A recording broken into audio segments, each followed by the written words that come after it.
Now to COVID. Tonight, the federal COVID public health emergency officially comes to an end.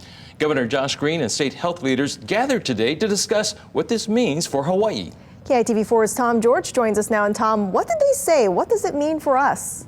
Well, Rick and Marissa, this is a really big deal, especially after 3 years. While COVID is now moving from a pandemic phase to an endemic phase, state leaders today took a look back at how Hawaii handled the crisis. The governor today defended our state's tough measures that we saw during the pandemic, especially those that had a lot of criticism before. He touted Hawaii's low death rate from the virus and our state's high vaccination rate. And he said compared to how other states handled things, things could have been a lot worse. They look at Hawaii and they're astounded at what this Department of Health did, what the people of Hawaii did, what the doctors and nurses and all the rest of you did to get us through. So I just say mahalo. So that's the big question. What does this mean for you now that that emergency is officially ending? There are some changes that you need to be aware of.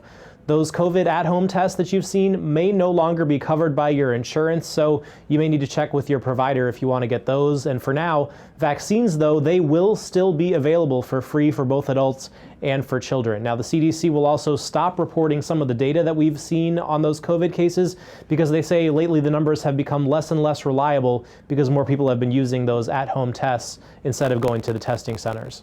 Reporting live, Tom George, KITV4 Island News.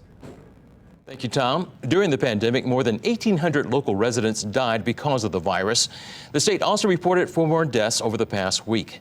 This is a breakdown of all Hawaii COVID deaths by age. As you can see, the larger majority were over the age of 60, making up close to 79% of the total. More than 1,600 had underlying health conditions.